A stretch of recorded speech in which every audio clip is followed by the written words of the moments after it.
Hi, I'm Doreen Woo Ho, and I'm the former president and CEO of United Commercial Bank. And right now I'm also very involved with three organizations, APISF, the Asian American Pacific Islander Scholarship Fund, the Committee of 100, and the San Francisco Opera.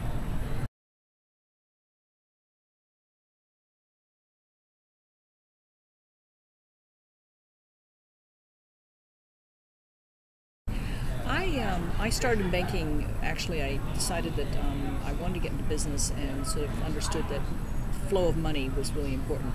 And since I hadn't had a business or finance background, I was a liberal arts major, decided to go into banking. I initially sort of didn't do it exactly the right way the first time because I didn't realize I should just apply for a management training program. So I did make a mistake, and I went overseas and I ended up doing PR for a while. But I realized when I came back to this country from Taiwan that I really needed to apply for a management training program and get myself on the right track.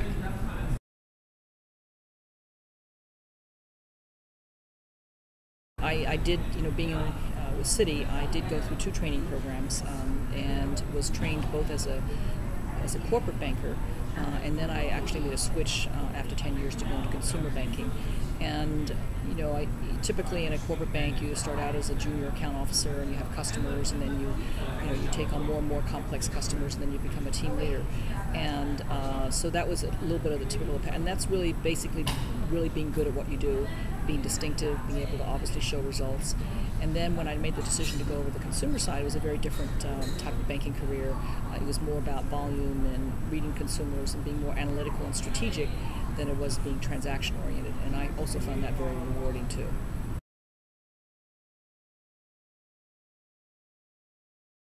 Well, I really think it's been very unfortunate that we went through the financial crisis of 2008.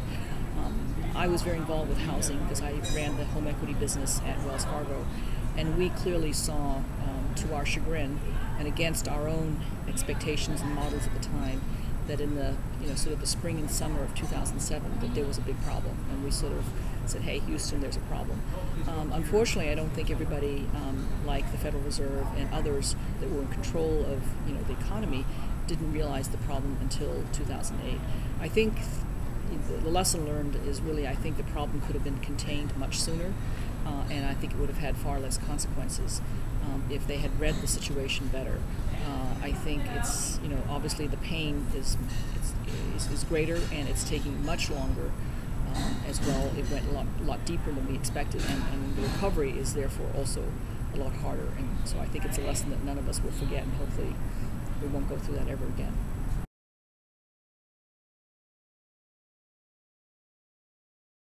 I'm at this point more of a independent sort of consultant. But I am not. I'm still watching and watching banking from the sidelines. You could say I'm not actually working for a particular bank at the moment, but I am doing some consulting work, and I continue to see the issues in banking. And obviously at United Commercial Bank, we experienced some of the worst sort of experiences out of the financial crisis.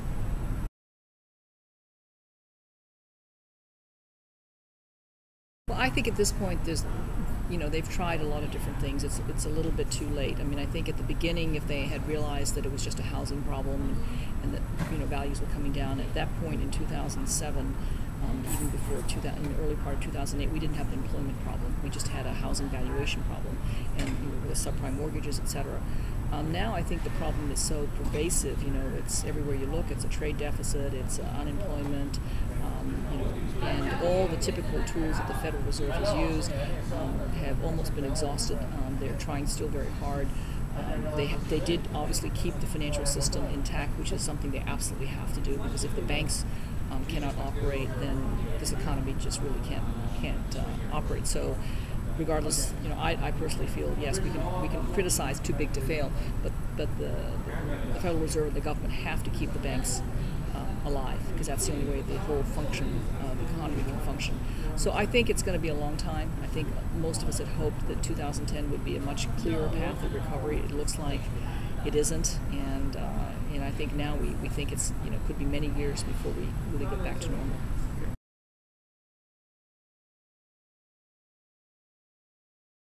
Well, I think Asian Americans can do very well in finance because we naturally tend to be sort of analytical, and we're generally good in math and things like that. You could start off with that, but you can't rely upon that ultimately to go up the ladder and succeed, because then you start needing your people skills.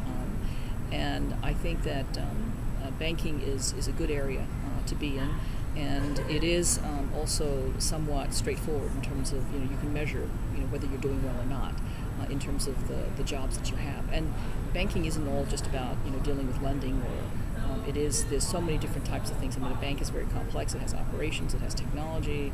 I mean, it has every type of skill level you can think of that you would find in any company. And I think that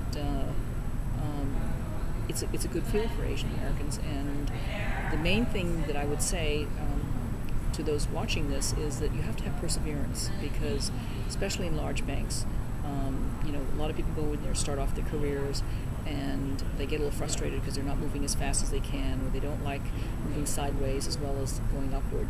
And to get to even the level that I did, I mean, it took over 20 years, and so you have to kind of be somewhat single-minded and like it, obviously, to get to where you will be somewhat in a position where you feel like, okay, I've not to say it in a bad way, but you sort of feel like you've arrived, so to speak, at some level of responsibility that you feel is very worthwhile and meaningful. And that's not to say that the jobs along the way are not meaningful, but I think it takes a long time. And so banking is particularly, I guess the second point I would make is banking is an industry that you need experience, particularly if on the lending side. This is not something that you can just use your brain and figure it out. I mean, there's a lot of great business ideas, particularly we're seeing obviously in the internet and space, that you can have a great idea, or you figure out how to execute it, and within a space of 2 or 3 years you're a huge success.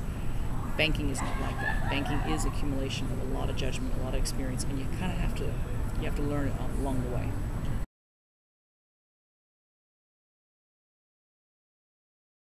A lot of times what I see with young people who ask me that question, sometimes they're not willing to go outside their comfort zone. So they want to kind of be a technical specialist. They want to stay in finance. So they don't want to go on the front end of the business to deal with customers, or if in retail banking they don't want to be in a branch, or if it's in corporate lending they feel uncomfortable.